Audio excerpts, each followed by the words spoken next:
Welcome to the Fantasy Pavilion, your home for fantasy sports.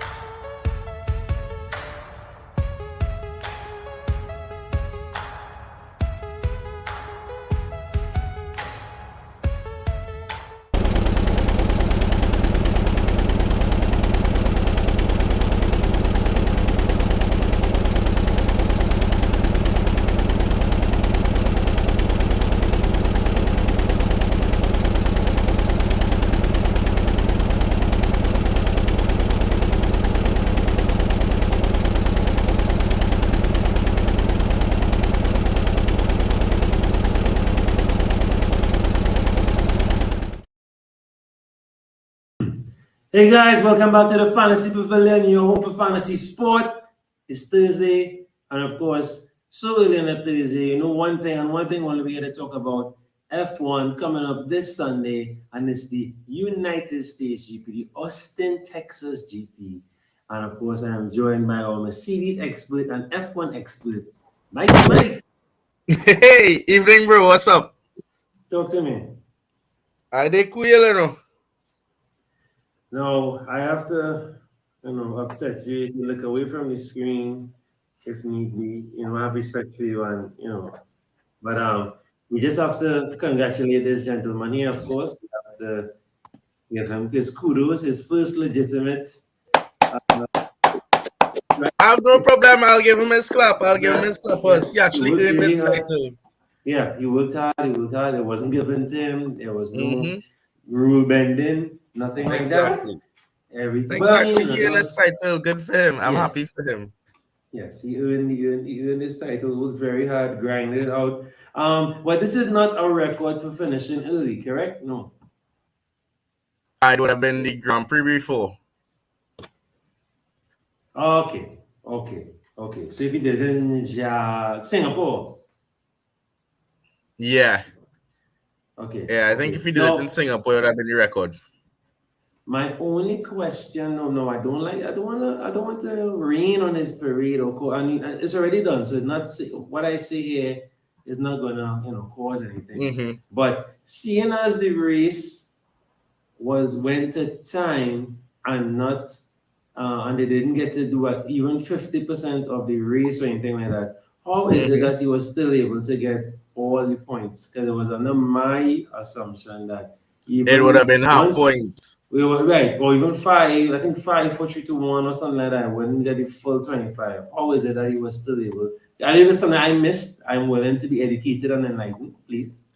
Well, you remember I left early, so I can show how. Breaking up a little bit because I was a little bit surprised too. Right. Yeah. I think I missed the part as to how he still got it. But if I understand correctly, it would be because they said they didn't do 50%. No, they didn't. They just went straight time and that was it. Yeah, then something fishy there, but congrats them. We won't take it. No, I was asking a question. Right, so big up Max all the time. Well done, your first legitimate win. Glad for you. First legitimate win. Yes, first non-FIA tainted win. Right. Indeed. No funny business. Let's know. Of course, I shouldn't even bring up this as yet. I realize that. So the coming up this weekend, if things go according to plan, I think even if Perez wins, Red Bull clinches the constructor title as well. Is that correct? Yep. Well, not win, sorry. Once he finishes high, sorry, Perez doesn't have to win. Once he finishes second or so? Perez, once he finishes in top 5. Yeah. And that's it. But explain to everyone watching, what is the point now of still racing? What people have to fight for? Max win it already. Talk to me. I think now is where the gloves truly come off. Okay. It had nothing to lose now. Whether it's on Red Bull side, Mercedes side, Ferrari side, the title is already over. I mean, Mercedes bringing its last update to this weekend just to get some more data. So for a lot of the teams, it's gonna go into testing mode, push the cars to the max, see what we could really get out of it, so that in building the new car, we have a little bit more data to use. Because remember, this whole game is about data and understanding your package, understanding your car. There's already talks that Mercedes might ditch the zero side pod designer we went with this year. So it's like for the rest of the season, it's just to push all out, get the most out of the cars, to get to understand things better. I think now is when it is the drivers also have some fun. So you might see Lewis might say, you know what, I don't really care, Max. If you want to end up in the hole, you go end up in the hole. Right. Payback. And they just race hard. Other drivers, like let's say a Mick Schumacher, he might just be pushing to try and impress somebody one last time. And you're gonna have other drivers, for example, a Valtteri Bottas, that he's just gonna try to figure out what went wrong this season and see if it is he could recover anything, something for the last couple races, just so that for the new season he could go back in with a little bit more confidence. To say, okay, cool, we started off the year high, then we plateaued, then it is we just drop all together. Where do we go from here? So I think for a lot of drivers, a lot of teams, it's now a game of trying to figure out what's the plan for next year. Because the championship is already over for this year, it's going to be a lot about testing and figuring out things.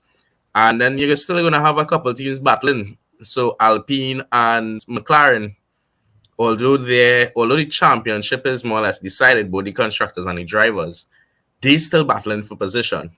Correct. Because remember, it's all about where you finish is how much money you get. Yes. So you know that the first three is already Red Bull, Ferrari, Mercedes.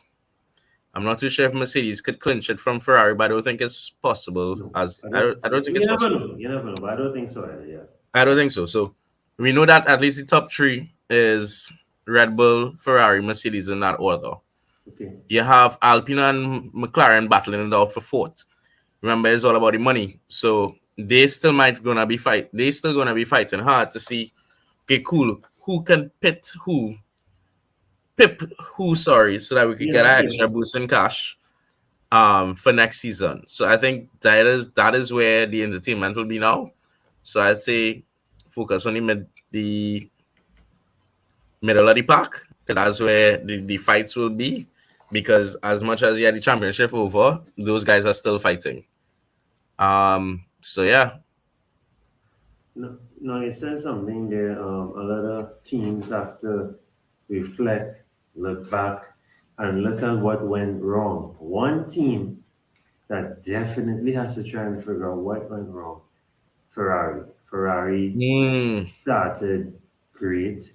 It was in their hands. Now, of course, it was early days, but because of the margin of points, and then because Red Bull were getting frequent DNFs in the first few races, it was all Ferrari just to try and keep it consistent. Even if it was just 1-2 or something like that, even if Charles didn't come first and he just came second, it was all in their hands, literally in their hands for them, and they were their own demise. There were some poor calls, some calls that were very obvious to me when someone's trying to learn the sport.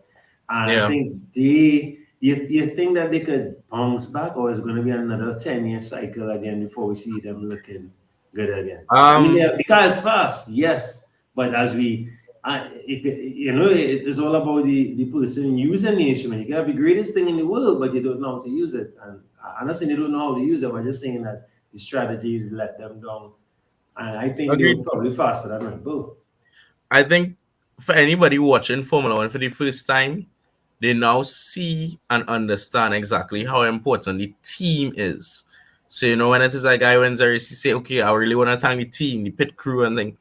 And the strategist, because you realize it's not up to them alone. They could be the best driver in the world. Correct. If it is they get caught in at the wrong time, they don't get the tires properly, it's all gonna fall apart. So it truly is a team sport. You can't be Lionel Messi and not getting the ball to you properly, because then you're not gonna be able to capitalize and score the goals at the end of the day. Right. So I think Ferrari in particular, can they bounce back? Yes, but not to championship winning form. They have a lot of work to do in a lot of different areas. So first things first, they need to get their management under control. In the sense that yes, Mattia is the boss, but he has his weak points, and he needs to understand that and then find somebody who could help him in that, so as to carry the team. Because as much as he's the boss, he may not be the best leader. So that's something to consider there. They need to work on their strategy. So they need to, whether they fire the strategists that they have, they spend some money to bring in somebody to help coach the team on how to strategize a team properly. Whether they decide, okay, cool, we're just gonna try and do things better. Their pit crew, they've dropped the ball a couple times. I'm not saying they need a new pit crew, but maybe just a lot more training. Push the guys a bit harder to get better, more concise. But then again, they can't be too harsh on them because these tires are brand new. It's a lot heavier, so it's something to get accustomed to. So, but they've made enough mistakes to realize that, okay, cool, they definitely have something to work on. So I think the entirety of Ferrari needs a quote-unquote overhaul. And I think next year they could probably pose a bigger and better challenge, but I still don't see them being in championship winning form just yet, maybe not for the next 2, maybe 3 years, unless they have some kind of miracle. As it relates to their drivers, they have 2 great, talented drivers. Of course, yeah. But they need to start working with their drivers as opposed to against their drivers. So I think until they get their management sorted out and they get their support staff sorted out, if it is we want to compare it to football, they are the football stars on the field, but they are the strikers, and Matteo, the strategists, the pit crew guys, the defenders, and the manager and the coach and the midfielders. And the only way they are going to score goals is if it is you could get the ball from the keeper to them to do what it has to do and get it there without the ball being intercepted. So I think there's a lot of work for Ferrari to do. Can they do it? Yes, they can. So I would say they need to sit down, take a hard look at themselves in the mirror at the end of the season and say, where did go wrong, and be honest with it. Hey, I make some real stupid calls this season. And take your licks that you need to take licks, because they've been getting us at a lick so far for the season. And try to figure out where they went wrong. Or more so, they had to figure out where they went wrong. Everybody knows where they went wrong. Correct. They need to accept where they went wrong, humble themselves, and put in the work to get better. Because at the end of the day, they have the car to win a championship, regardless of the reliability issues that they had. Because if it is they capitalized, if it is they did not have the crappy calls, the crappy pit stops, and those kinds of things, and the only thing that plagued them was reliability, they probably would have still be fighting for the championship. Right. I think they have 2 great drivers. They're still fairly young. Carlos has a lot of experience. So I think as much as, yes, Charles is the star boy, give Carlos some time in his sun. Because he has a lot more experience than Charles. Charles when he came in 2018, 2019, I think. Because he did 1 season at Alpha. Yeah, he came in 2018 at Alpha, then he went to Ferrari after that. 2019 partnered Vet, and then moved on from there. So I have that off in my head. Came in 2019, then went to Ferrari 2020. I think that's a very, very good point, because Carlos could do so much more for the overall championship already, and they just don't give him the opportunity. From you telling me they basically making team calls within the first 5 races is madness. Yeah. I mean, and Red Bull did the same thing, but with Red Bull, it's a bit more clear cut who their star boy is, not to knock Perez or anything. But you can't put Perez and Max in the same kettle of fish, so to speak. But I definitely think next season they need to give Sainz some more opportunity to take the team. He has a lot of experience because he was at Toro Rosso when he started. He was at McLaren. He was, I think, Force India at a point in time. He was all over the place. But the point is, he has years of experience, and they need to tap into that. So yeah. So welcome, Ishmael. Thanks for coming through. Now, something and he brought up a good point there is not to say that they were having Red Bull issues or McLaren issues in the sense of reliability. It was literally them being their own worst enemy, right? And they have, and to me, I mean, you all know better than me. To me, watching the races every Sunday like we have been, I have not seen them at least catch themselves. Now maybe the past few, and they do well in qualifying, and then to translate it now to the race, I find it up and down. Like Red Bull were able to catch itself, fix the issues, bam, and back on top of the table where it should have been Ferrari. Mercedes were able to catch itself. McLaren was able to catch itself. And also, but I think you haven't seen. It's just because Ferrari had a good start. That's why when you're watching their position, they're not looking terrible. But if they didn't start that well, they might not have been so high. Agree or disagree? Agreed. I think given the strong start that Ferrari had, that gave them a lot of false hope and a lot of optimism.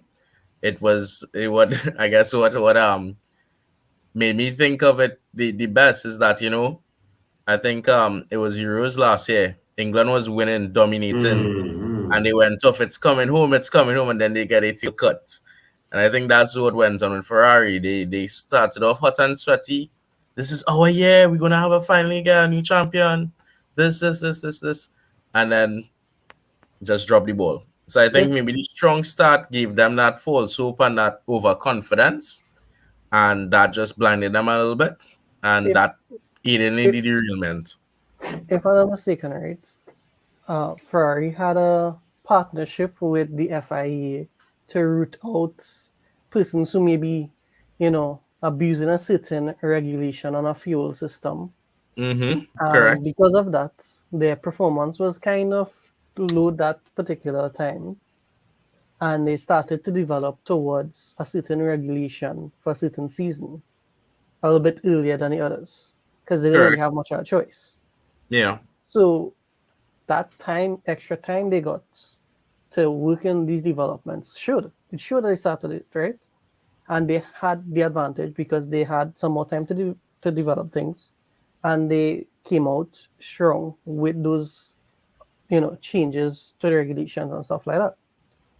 But the thing is, they didn't take that momentum and carry it forward because I think out of all the teams this entire season, they were the one with the least amount of performance upgrades in terms of you actually seeing a difference in upgrade. Like when a make upgrade, you see something different. Nah, the only team that could beat them to that is Haas. But I get what you mean. Definitely Haas. I think I think what he's trying to say is reactionary upgrades. I don't think agreed. A reactionary upgrade in terms of because something went wrong there, bam, they react, they want to put something else again. Like how Ferrari and Mercedes, like how Red Bull and Mercedes took action like that. Yeah. Yes, but they made upgrades for sure. Look, you're gonna get a penalty. They made upgrades, but the thing about it is, did the upgrades show an improvement in performance? And I don't think it did. Not necessarily. That's what I'm saying. Like they developed good and they developed the car good because of the time they had because of the situation they was in. But this season they didn't do it. I didn't see them do the improvements. Talking about improvements, you all see Mercedes' new improvement this weekend and Toto's interpretations of the rules. I did not. Inform and enlighten me, brother. So they have some aero changes coming with the front wings. And on the front wings, they have, I think they call it vanes, that may have, had some impressions that it was no longer something that was legal after the 2019, but because of certain interpretations, we may see them this weekend. So should be interesting to see how that plays off, because Tutu says that if you all want to interpret getting some extra food as how getting extra food, he could interpret whatever he wants and however he wants it. So Only fair. Face, yeah. face. All right, well, let's get straight into this weekend's action. So, guys, of Before course, you there'll jump be- into it, I know I'm coming late, but did we mention the cowboy? Not as yet. We now jumping into it. Relax. Yeah, don't yeah, don't yeah. rush the brush. Plus, All right, that's not just important. making sure. news. Just making sure. That is not important news. Nobody care about that. It might be he last time to ride a horse. He going crazy. Speaking of last time, was this will be Verstappen last American GP? Maybe this will be his last one, because of course he is supposedly retiring. Michael, you know better than me. Anybody ever pull off? I mean, I'm sure, but any of the big names in the past say they retire and come back twice or three times. Anybody pull MJ? Any big names you can think of in F1? Fernando Alonso. I mean, remember Alonso? He No, retired. yeah. I was trying. Retired He's the only one. 2018. Yeah. He's the only one I can think about. But I know you. No, actually, Kimi. Okay. After Kimi won his title 2007, he took a sabbatical and then he came back to race with Lotus, and then he went from Lotus to Ferrari. Wow. Okay. So it's not that it's something that happens all the time. No, I mean, if you have an image to protect, right, you're going to say, if you're new in again a seat, you're just going to say you retire, right? Some of them actually retire because of different circumstances. You know, they can't keep traveling and they want to spend time with the family, or, you know, there's a lot on their body and they're ready to retire. But if it is that you know again a contract for the next season, you're going to come out and say you retire. And then if you get the opportunity, like our boy in Haas, you're going to come back. Yeah. But you think that's really it? I mean, obviously, you know, he said. Yeah, I think that's it. I think that's it for him for sure. Yeah. Yeah, he doesn't seem like one of those guys who would do those things. All right, well, let's get into it. So, of course, you have the US Open. You all know how the schedule works. It is Friday, of course. Friday, everything starts. We got our qualifying on the way on the 21st. And this whole weekend, thankfully, guys, the races and practice are at some godly hours that we can, well, you know, people can live with. I like the Japanese hours. I like that time. That was great. And of course, as you say, Japan, shouts out to everyone that came out there last time. Everybody jumped out in their onesies. It was a good turnout. One of the best turnouts we had, Michael, better than normally 9 a.m.s. So I guess we have to try. We have to push for those 1 a.m. and 2 a.m. Maybe even the Australian GP next year. Try and push for those. But it just, yeah, I was actually surprised, and people actually came out in their pajamas, and like in full PJs. And there was no racing. That was the sad thing. We had a full crowd. That was the disappointing thing, yeah. And no racing until about 3 a.m. We had to leave. We left like 2:30 a.m. because we gave up. We threw, and I watched it home. But I want to shout out to everybody that came. I tell Jared, I'll probably be sleeping then, but I was doing some games and stuff. And I end up staying up till that time. So I was like, all right, time to jump on then. And then I see the red flag and I was like, yeah, time to sleep. Jared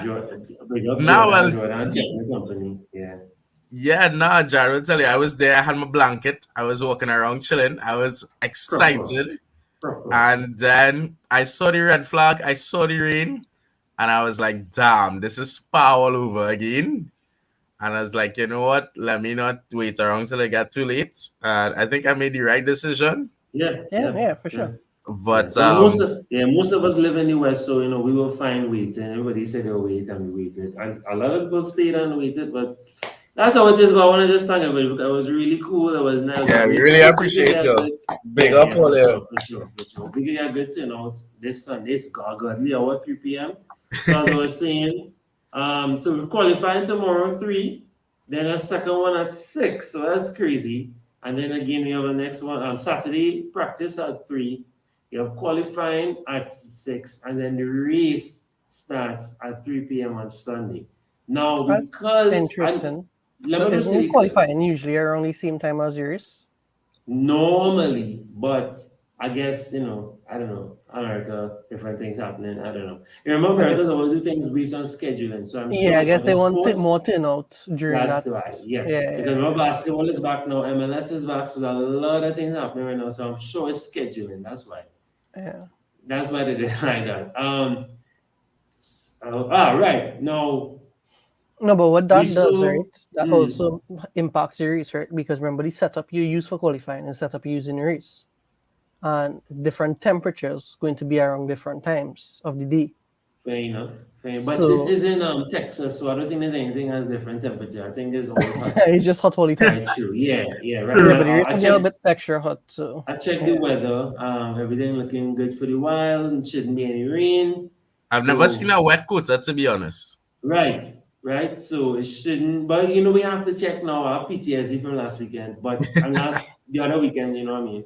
But it looking like weather should be good, should be fine, and we're gonna get a lot of testing, and also a lot of the junior drivers are gonna be doing a lot of gotta meet P1, that quota. P2, Yeah, they have to meet the right? A quota. lot of them are going to be playing. So I think so it'll be interesting. I would like to learn some new names, see some faces we saw before, and of course, as I said, a lot of this particular race, no rain, should be fine. Then after this, we in Mexico and then Brazil. So good times, good weather, should be great, should be awesome, tastic. Love it. Michael, let's do the track breakdown. Take it away. So the stage is all yours, bro. And this looks Ladies like a and default. gentlemen, It looked like what a it look knife or like? something. Oh, you know what it look like? That's sharpening too for the knives. It looked like that with the sharpening. You know, I have to do something with Yeah, you had to do your track analysis. So, ladies and gentlemen, welcome to the circuit of the Americas, lovingly known as COTA. COTA. So, this is a beautiful track. It's very fast. It's an interesting track. We have two DRS zones, so we're gonna start. So it's a long straight down into turn one, and it's left-handed. And right, so you go up there, take the right. So that right is that turn two is gonna be very close to flat out. They might left and coast into it, but then flat out. Three is barely a corner. They're gonna fly through three, raise off on four, break into five, and then as they whip around that left hander, they're gonna hold some good speed through six, through seven, through eight. Like that middle section is pretty quick. And I believe, if I'm not mistaken, this is the section whereby the Neum guy was made famous. The car's going through there. He stood up next to one and he might seems like Neum, Neum. As the cars passed, it became a very hilarious and famous video over the years. But yeah, so into eight. And then nine is pretty tight, so they're gonna have some fairly heavy braking into nine, but they wouldn't be going that fast anyway, or as fast. 10 gonna be flat out, heavy braking into 11. You usually have some overtaking into 11, and you have to remember that that's a DRS detection zone. So if it is you realize somebody, okay, he holding back on the street, why he don't pass him on the streets and he's waiting for thing? More than likely, he's playing the game to try and hit the DRS detection zone. Sure. So when it is he reaches, he either gets the corner, he either takes him into the corner, and then use the DRS to pull away as opposed to catch. Because that's one or two ways you could use DRS. That's Max and Leclerc. That Yes. was where they were playing the game of chicken. Exactly. So you could either use DRS to get past somebody or to keep somebody behind you. Yeah. Correct. Yeah. So this is I a think great George does that a lot. George does that a lot. Exactly. He plays the game. Yeah. So they might hold back the overtake. So if it is it's let's say a Red Bull behind you may want to say it, a Mercedes. Just say the Mercedes then. You know you want to it's say a Red Bull behind it's a Red Bull behind an Alpha. It's a Red Bull behind an Alpha on that straight, and you see him holding back. It's because he wants to get that DRS detection zone and then take him into the corner with a late break, a dive bomb, so that when he reaches out onto that back straight, he could open up the DRS and just pull away even more. So into 12, another heavy braking zone, you may see a dive bomb into there. It's a pretty tight corner, so you'd have to be pretty gutsy to do it there. Then turn 13, 14 is pretty too quick left, well, right-hander, sorry. So it's going to be a nice little corner.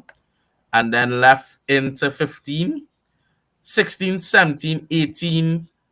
It's basically one big long flowing thing. They're not going to be straight for long.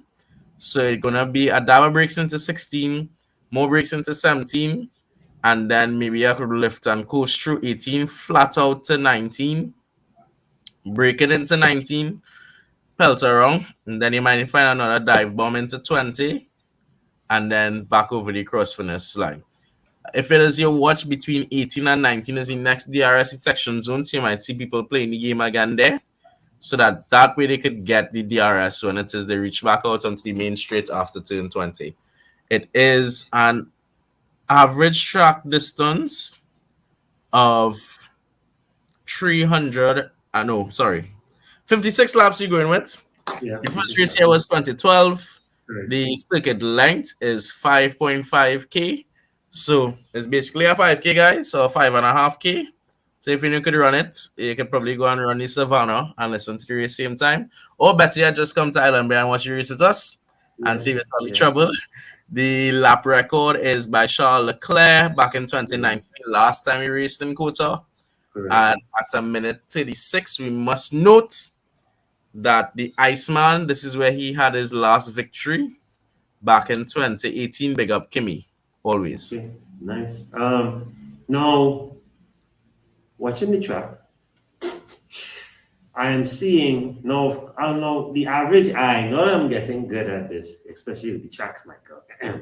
Now, what the average man will watch this and be like, "Woo, this looking like a track that's really difficult to overtake." But this track has a lot of straight line speed, and I think we'll see a lot of overtaking, especially in new cars. Especially those new cars. And is it your contention? Do you believe that Mercedes might get a bit of trouble because you see that they struggle on straight line speed? You think they'll get some trouble on those straight line tracks? Well, they're making some error updates, so that should help them with their straight line speed. That might. Especially, I think the updates is even more for following cars, if I'm not mistaken. Right. Because it, I believe, helps with the turbulent air, if I'm not mistaken. Okay. So that might help them follow the car and get that slipstream into the corner. Yeah, because I know that's their weakness. And if it is, you allow me to disagree. I think this is a track we might excel more in the sense that you only have two main streets. If it is your watch, you have that straight between turn 20 and turn 1. Yeah, you have some decent ones. Yeah, I would say that's the two main. Yeah, that's the two main because although you have that one between 10 and 11, yeah, it's still it's not that long, so you could probably hold off somebody behind there. Yeah, I mean, where we will get middle is between 11 and 12, and then on the main straight. 12, but other than that, you see from turn 1 to turn 10, pressure. That's just, and that is gonna be the nice thing. You see, with these new cars, I could follow better. Turn 1 to turn 10 is going to be a treat to see how close we could follow at the high speed corners. So turn 2, I want to see guys bumper to bumper going through turn 2 right-handed. And then trying to stay as close as possible through 3, 4, 5, 6. And then I feel if it is anything, they might try to drop off in 7, 8, 9. Or catch back up into 9. 10 is going to be flat out, so it's barely a corner. And then that stringer turns from 12 to 19. I think it's going to be pretty nice to see them coming through 12 to 15. They might try and stay close, and then they speed up again from 15 to 19, but they should still be able to stay close, especially through 16, 17, 18. So honestly, if it is you want to talk about cars that will suffer on a straight line, they will suffer between 11 and 12, but I think for the majority of the lap, they're going through corners. There's a game I play called motorsport manager is basically like a F1 game, and you have to do your setup based on the tracks, and they make it very simple. It's either you set the engine for acceleration, neutral, or top speed, and you can set the aero either for straight lines or cornering or a neutral kind of setup. If I had to do something like that for this track, I would go something like a cornering aero setup, because I mean the majority of it is corners, and I would do the engine either at a neutral or acceleration, because as much as you have those long straights, the majority of the lap you're slowing down to then accelerate. So you're trying to accelerate as fast as So two possible. questions for you, right? Mhm. I would probably go with top speed there, but where does that long straight there rank up in terms of the longest streets in the calendar? Because I feel that's a pretty long street, if I'm not mistaken. It's pretty long, but I think it still ranks like maybe 3 or 4 on the list. So it's probably one of the longest streets. So I would say like that could give you a good 3/10 of a second. Fair, but my thing is, okay, cool. You suffer because when you start the lap, you don't have the full potential of To that get to the start top straight. speed. So acceleration is gonna be key there to accelerate up to top speed into 1, and then acceleration is gonna give you more prowess through turns 1 to 10. That's already half a lap there, or half of the lap is those 10 turns. You have 20 corners, and that's your first 10 there. So I would say definitely you want acceleration through there, because the only times you're going to be running quote unquote top speed is on that back straight between 11 and 12, and then on the main straight between turn 20 and turn 1. All other places, you're going to be running more or less. You want to be accelerating as much as possible. Second question. That's why I go acceleration cornering. Last year, Lewis had clip marks in the first lap of the race. Mm-hmm. Was that this track? I trying to remember which track it was, but I couldn't remember. That's Where they it. like went through like 5 or 6 corners, like real close to each other and battling with each other, and then he clip him going into a corner. I can't remember. That's like the last 5 races for the whole. Lol. But it might, based on what we said, it might be, it might, but let's not, might be this one. Yeah, it might be. Let me just check the I'll quickly Well, check to see what but Michael, the results. because they're in Texas, a pretty hot place, and then as you're describing there, the strategy of a stop, accelerate, slow down. It's not stop, sorry, slow down, okay, don't stop. Slow down, accelerate, block, and then because there's so much opportunity to overtake, high tire leg is possible, or is, right? So will happen here. Mm-hmm. Two stopper, not 3, but 2 stopper at least. I would say at least 2. I think, at least 2. 3 could work in some situations. So if it is, you say you start, the best way to start for this race is medium. Right, now I'm gonna ask that. Right. Best way to start is medium. Right. Because that's gonna give you at least maybe say 20 something, 30 laps on those mediums. If you start on the sorry, you might be able to pull away, or it doesn't make sense to start on the source if you're starting in the midfield. Unless it is you're trying to get everybody on our first lap when we bunched up. But as soon as we start to pull some gaps, your soft tire is just going to get eaten up quickly, especially with the high temps and that kind of thing. So I think mediums is the best way to go. And then you transition from medium to hard. And only unless you have some late incident or something like that, then it is you go from hard to soft or something like that. But honestly, a 2-stopper, everybody is gonna go hard tire at some point in time, just because of the dag and that kind of thing. But I think a nice strategy is something like a medium to hard to medium, or medium to hard, or something of that kind of something like that, some configuration like that. Coates is not a track known to have safety cars, so nobody gets too excited. Because there's a lot of runoff area, If anybody who watches the track, they'd be like, damn, these Americans are all patriotic. And there's all these red, white, and blue lines on the ground. Those are actually slow. It slows down the cars. Did So we if not it's- see that? Where we saw that? That was Miami, or that was no? It was Miami. It was in Miami, I We saw think. that somewhere else. It wasn't Miami. It was a European country. Everyone making fun of it. Yeah. Was it? France. I want to say France. Yeah, I think it's Yeah, it was France.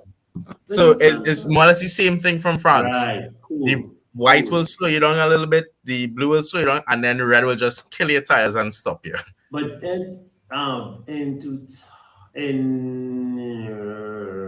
in the day, it wasn't this. I don't think it was this track. Though. It was this track self, right? When Seb got his first points here by chance when he started his first as the No, longest. It wasn't it this didn't one. be It was here America. because It was no. America, but it wasn't here. But yeah, it would not be here because it was only 2012. Yeah, it wasn't. No, Seb's first points was actually when he was racing with Toro Rosso, and it was at Monza. Man, not okay, it was not America. Because the first race at this track was 2012. Seb started racing around. Yeah, I know way before that, but I saw something where he got when he was like super young, he got his points, he got his first ever. I think he would finish ninth, but because someone had DNF or something, he got 8 and he got the points. He was real young, he had no beard, nothing, he was super young. Baby but face. it was America. Well, obviously, it wasn't Texas, it was in America. Yeah. Before America, they used to race at Indianapolis. Okay. All right. Well, let's get into the action quick because I have a bumper even this evening. Other crap to do. I ain't look at this since before last week, I didn't want to watch it after Japan. Yeah, Japan was special. Japan was special. Just to correct myself from earlier, Max, the last podium was Max Lewis Checo, so they wouldn't have touched any first. Yeah. No, let me see. Right, this is Japan. So Japan wasn't too terrible. Everybody make a good one something. I'll take that. Normally we like to aim for a little 200 and somethings, but I mean, I'll take that.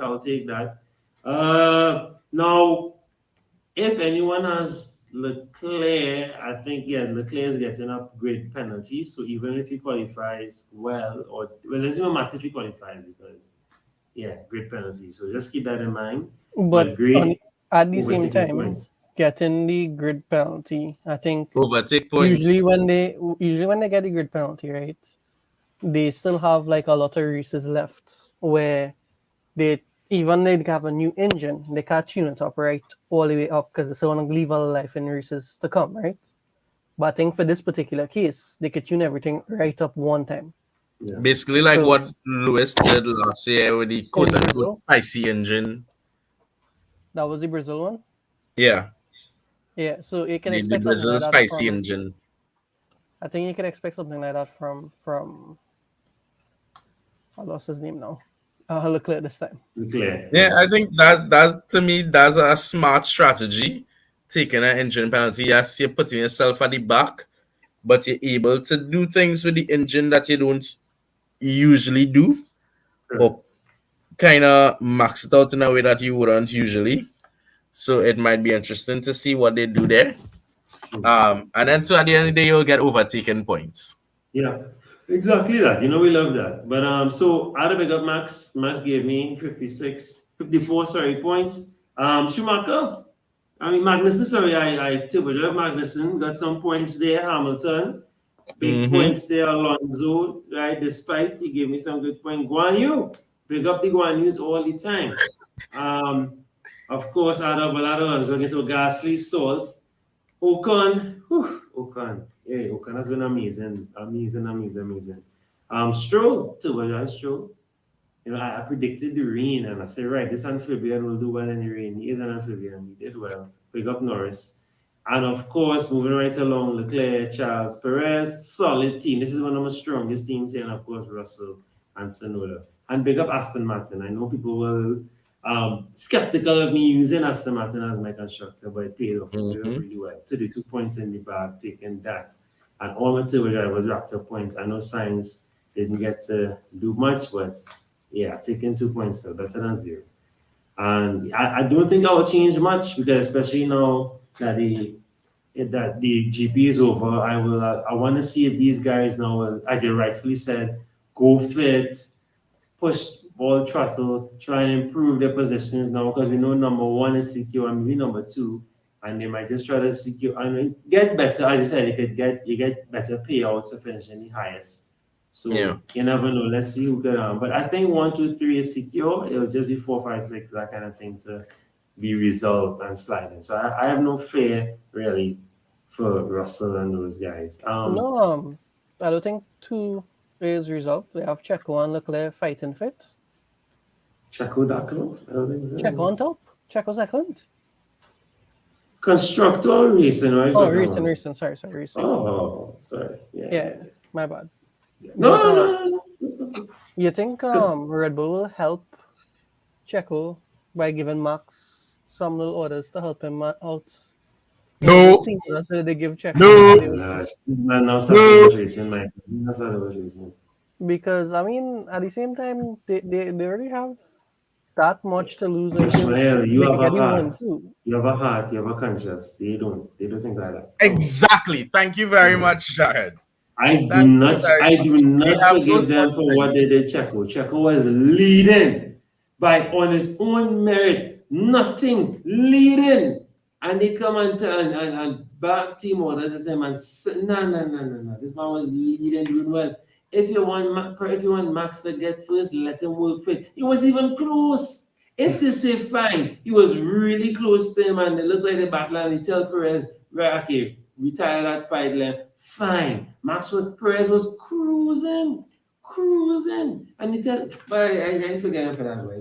No way. Forget that. They will not do that. They might only do it in Mexico. They might give him a little blind. Only in Mexico. They might give him the blind. They might. There's a poquito chance they might do it. Might. But let's see. Right? What's the game plans for the fantasy coming up, Michael? Anything else? Or you just want to monitor? You did okay? You want to just see how people take, From last weekend, oddly enough, my team that did the best pulled 178 points. Okay. And that was my team 1. I had Perez as turbo driver, and he pulled 76 points. Damn. On turbo. I had Albon. He actually was a -7. Okay. I had Lewis who pulled 26. Leclerc who pulled 31. Alonso that pulled 14. And then I had Alpine as a constructor, so that totaled up to 178. The team that I'm battling in the league, I had Norris on turbo. He pulled 22 points. I had Leclerc 31. I had Schumacher, sadly only pulling 1 point. I should have probably have Mags instead. Tsunoda pulling 8, Russell pulling 11, and then Ferrari pulling 32. So I think this weekend, you remember I told you that as much as it would hurt, I'd pull Max into my team just to win and secure the victory. I think this might be the weekend I do it. Okay. Maybe use the wild card so as to do those changes. Sure.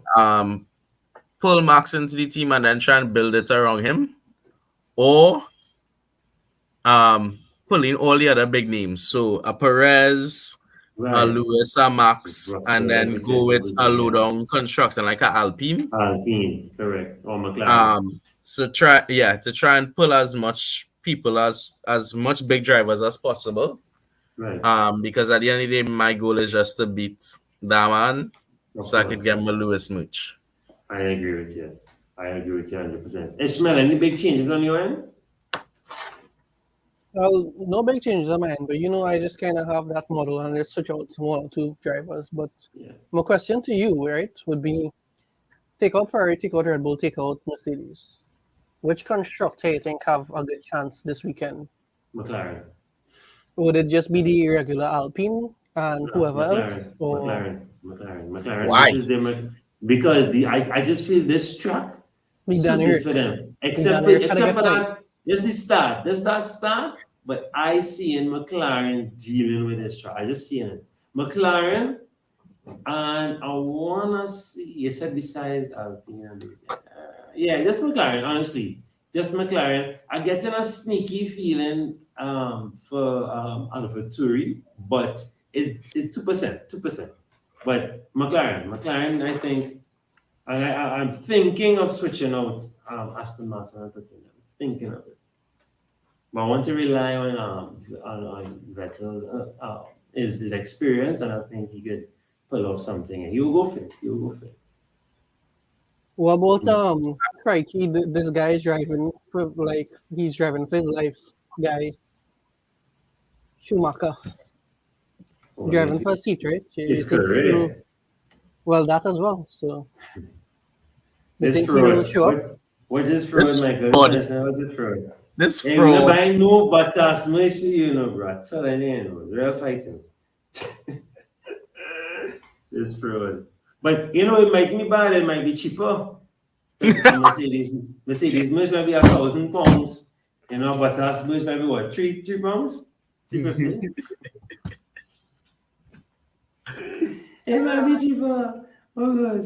Sorry, Ismail. But say that again, Ismail. Who's I looking at? The guy George Russell was saying that he was fighting for his life. Yeah. No, I mean those guys, the low end guys, so Magnussen, Schumacher, Tsunoda, Guang Yu Zhou, I think they are gonna go full pelt and they might be good shouts. If you don't want them, the constructors at least, so you could do what Michael is saying, get only heavy hitters below max and push for it. Get a nice full finish. And then don't forget your sprint weekend coming very soon in Brazil. So that's when I'm gonna use my Mega Driver. Telling you from now. Yeah, same. Mega Driver hard. And that's why I'm gonna use the wild card now. Right. To To get the men in. Crazy to get them in. Give them like a week to perform here. To monitor, yes. To monitor. Yes. So that's not no kind of last minute thing. Correct. And then that way I can know, okay, cool. You perform good this weekend, you perform good next weekend, so you're probably gonna perform next week and I'll leave you there.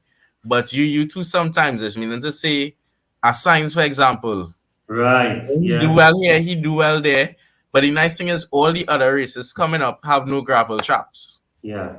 So he should be okay. And a nice good thing to don't Guys, forget. I know it's nighter, but things just get darker all of a sudden. Is that a Leicester pun, sir? Was all that shade by Michael? None.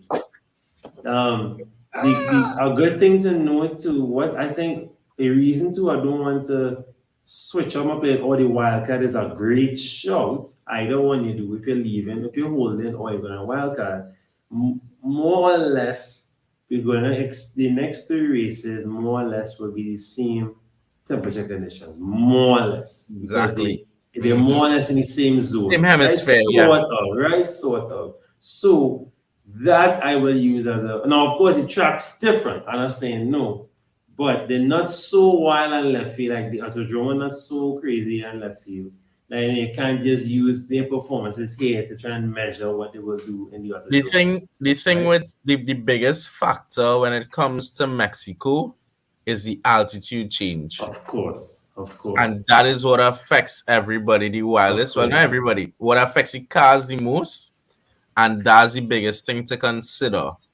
So when it comes to Mexico, is the cars you just had to worry about and not so much the drivers. Right. So it's good to do history to see, okay, whose car performs better at the high altitude. Yeah. And you make your team movements based on that. Yeah, especially the new cars, it mightn't be a good comparison with these new vehicles. With the new cars, it probably may not be, but it could still think. Of course, it's a good thing to look back at. Because how they build the engine, how it is the engine survives with things. So, like I could say, Mercedes, we don't always do great at the high altitudes. Right. So when it comes to Mexico, we could still fight, we could still challenge for a win and that kind of thing. I mean, in our dominant years, but the car used to struggle just because of the altitude. And used to catch a tail to breathe properly. So that combined with the heat is where it is you might see cars overheating and that kind of thing. So I mean, Ferrari may or may not be a good bet that weekend. Yeah. You watch them in practice to see what's going on, but And maybe Heat and Ferrari don't mix. exactly. That's But the maybe next that's thing. why they did the engine change now in preparation for that come I'm Mexico. glad you say that, Heat, Ferrari and Red Bull have not been doing too good in the heat. As you say that, that's a good thing to note and truth, But it didn't. Well, thankfully, it rained the weekend before and stuff. So I I think mean, that all the other races were fairly quote unquote cool. This is the first quote time we're going unquote. back into these Yeah, for a extremely while, hot but the one conditions similar to that of Bahrain and Miami Azerbaijan. and Marina, Azerbaijan, Correct. correct. Yeah, that's a very good point there, Mikey Mike. That's a very good point. Yeah. So again, something to note. But again, it shouldn't play too huge a factor now because I think they would have rectified Everybody sorted out those their car, yeah, situations. more or less, yeah. Yeah, more or less. Yeah. All right, I think we could slowly wrap it up. Ishmael, any parting closing words, anything at all? I mean, I know you saw Max win. So Max officially won his first ever legitimate title. Congrats to him, right? Congrats to him. It wasn't FIA tainted. He didn't pay any of the low drivers to crash and cause any problems. It wasn't safety car affected. It was a proper. He put in the work. Now the only thing I can say to be real bad man is that Ferrari gave him so somebody Ferrari still giving gave me him the title. right? Somebody still gave him the title. You're accustomed getting. I'm just joking like that. You really worked hard and dug deep because they had a bad start. They had some bad start, not because of him, but because of the car reliability. So big up to him. Checo said something, right? Mhm. And I don't know how true it is because coming from Checo, it's probably not true. But he said that Max totally outdrove the car, the performance. He thinks Ferrari had, for majority of the season, the The better better car. car. Well, yeah, we noticed. Outdrive them.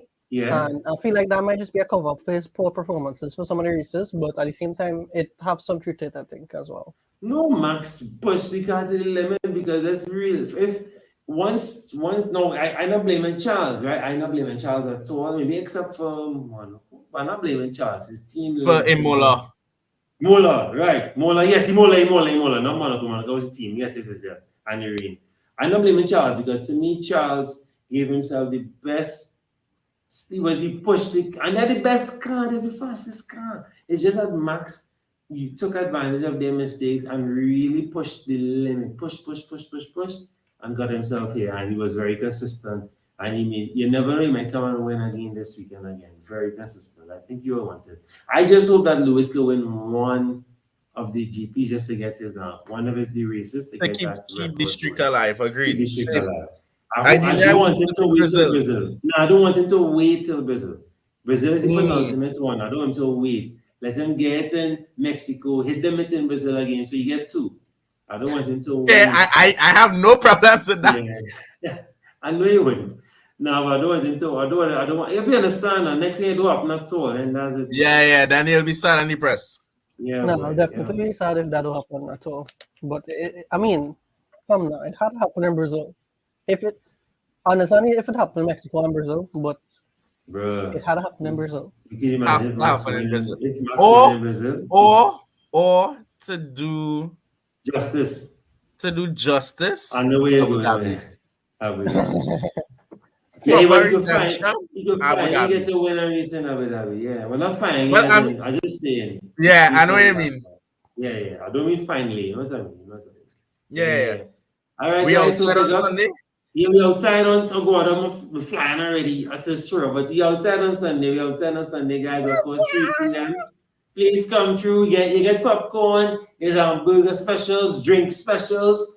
I just not just let me pick up our boys Island Bears. Island Bears take care of us really well. Very, very good. I have to have just now. Give me It's bear with me. afternoon, so we can. Hey, you know what's the biggest thing about it, dog? You know what's the biggest thing about it? Night before the holiday. Night before you. We lime in whole Facts. night. Come through, watch the race, Well- get the hype, and just lime whole night. And I will be there very, very, very early because I'm there from 11:30 watching the Tottenham church Sunday versus morning. Newcastle, right? So I'll be there very early. I want to just, as I said, I want to just shout out Island Bay again. 2 for 1 happy hour, 4 p.m. to 7 p.m. We will be there from 3, so you will catch it. You get in, you get a kilo petrol, $45, 2 for 1, guys. Right, strawberry daiquiris, 45. You get in purple rain, pink one. All these are different cocktails. So come through, and of course we have the lunch special where you can get 2 for 1 burgers, but not just burgers. So we have a lunch special, 2 for $99. So Michael, you and your friend can get you could buy the smash burger. She's buying a barbecue chicken fiesta pizza, and all that for $100. Boom bam. Plus, you buy a strawberry daiquiris to drink with it. And you buy a 2 for 1 strawberry. Come on, right? You get smoked veggie pizza, purple pizza, win. I want to shout to Island Bear. But Island Bear, thanks so much. Come out. They always accommodate us. I'll be there from 11:30 a.m. as I said, doing the live watch along for the Tottenham Newcastle game. And of course, we have a giveaway from Amplay for that as well. So check us out. And may your turbo driver win, may your mega driver win. And may all your races finish in the top 10. We wish you a good one. May you get some good qualifying points as well. Michael, thanks so much for coming through and making time. I'll see you on Sunday. Take care, guys. Definitely. Take care, everyone. Be